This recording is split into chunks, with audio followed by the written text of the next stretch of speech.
Thanks for being here, or well, sort of here. I'm Clement Canonne from the University of Sydney, and I'm gonna talk about private goodness of fit, or basically how a few ideas can actually go a long way.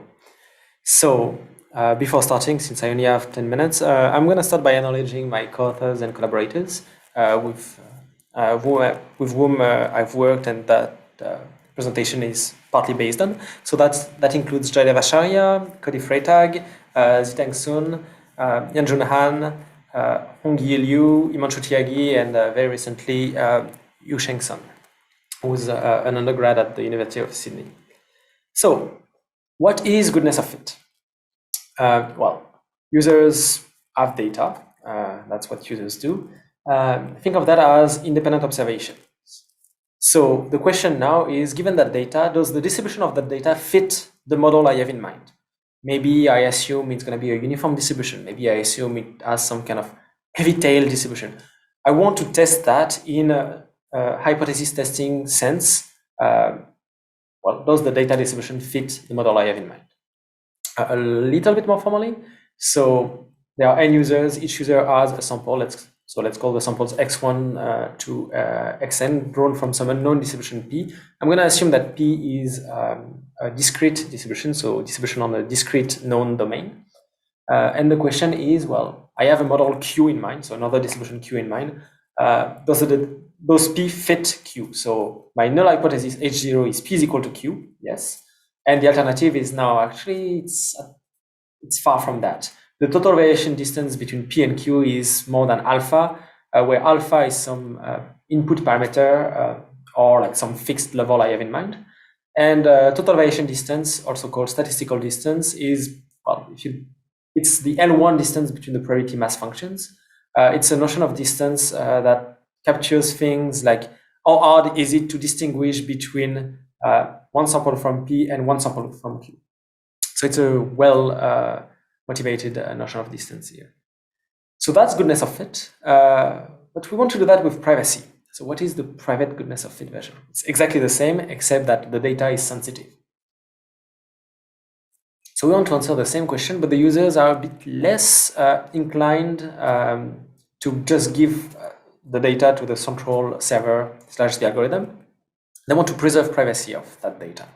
And so there is that tension where we try to infer something from the data. Well, does the distribution fit the model I have in mind?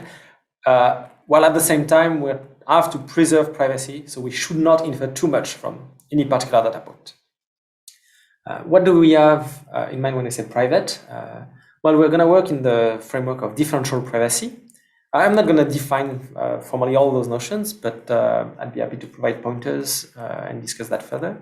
And there are several variants. So three, among others, that are relevant here are central privacy, also often just called differential privacy, where the users trust the centers. They're giving their data, the server has full access to the data, but the output of the algorithm should not reveal too much about the data.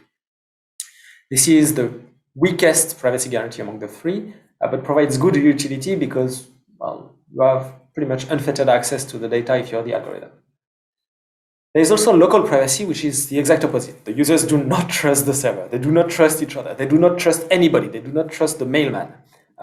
So they're never going to send their data in the clear to anybody. They first privatize it. So strongest guarantee in terms of privacy, lowest utility, because, well, the data will be noisy. It will be privatized in the worst possible way for you if you're the server. So you will be able to achieve less with the same amount of data. And there's shuffle privacy, a bit more recent, which tries to mitigate those two aspects and get something in the middle.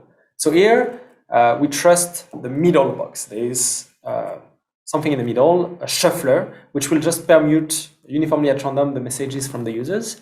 Everybody trusts it because maybe we came up with a cryptographically secure way to implement it, etc.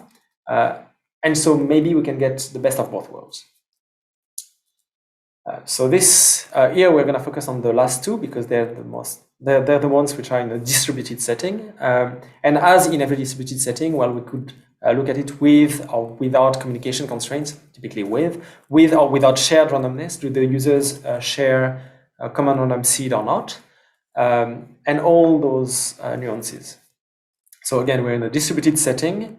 There's a small annoying thing here, which is we're dealing with privacy, differential privacy, but with or without shared randomness is also called private coin versus public coin because of communication complexity history. So if I say private coin, it means without shared randomness, and public coin is with shared randomness, with that common random seed. The private here has nothing to do with the privacy. Sorry about the confusion. I blame the rest of the world and myself for that. So what is this talk about exactly? Well, if there's one line that summarizes it, is assume you want to perform one of those tasks and possibly more, statistical inference. I would argue in a private setting, privacy setting, such as the one I mentioned, there are a few primitives and simple building blocks you probably should know, probably want to know, and probably should use that will allow you to get the most bang for your buck, essentially. And not just in theory, right?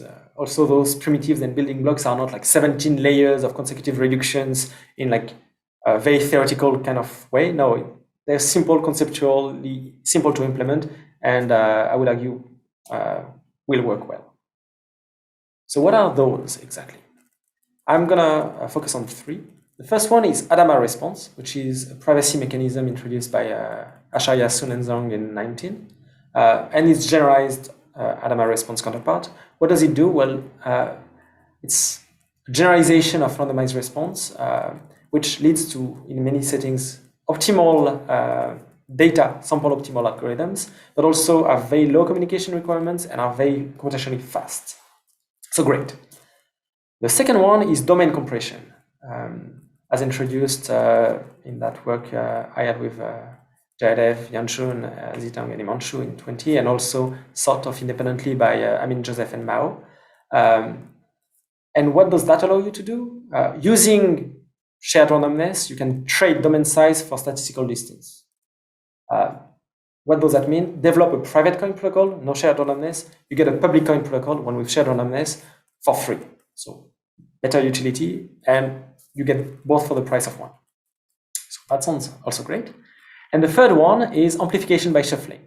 The latest work in that regard I'm aware of is by Feldman, Macmillan, and Turlwar this year. What does that allow you to do? Well, same kind of general idea. Develop one algorithm for the local privacy setting. Get one for free. Get the shuffle privacy algorithm for free.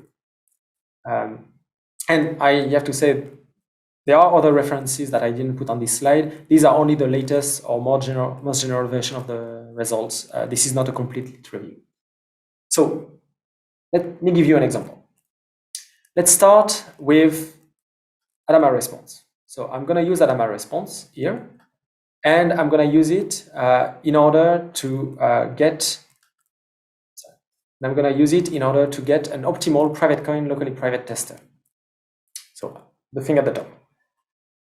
Okay, this is something that we did in that recent paper with Ongyi Liu, who's an undergrad at the University of Melbourne and was my research intern, and is pretty brilliant.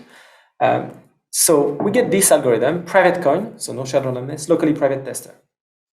Then, well, we could do several things, but among other things, we could decide to apply this amplification by shuffling thing. Then we go and immediately get, in its 2 lines, an optimal private coin shuffle private tester. We could also instead apply the domain compression toolbox and get, again, 2 lines, an optimal public coin locally private tester. And then we can compose this thing, and essentially the point of this slide is to show that you develop one algorithm, you get 4 for free, adding like 4 lines of proof, and just adding one thing at the top of your algorithm. So it's very efficient, very easy, and very fruitful. So conclusion, again, a few primitives and simple building blocks suffice to get a lot using the minimal amount of effort. As a lazy person, I find that very appealing. And I'd be very happy to discuss that in more detail. I think really this is the way we should go, by having good building blocks that we can use and reuse and give, well, all the guarantees we want, essentially. Thank you, and looking forward to talking with you at the workshop.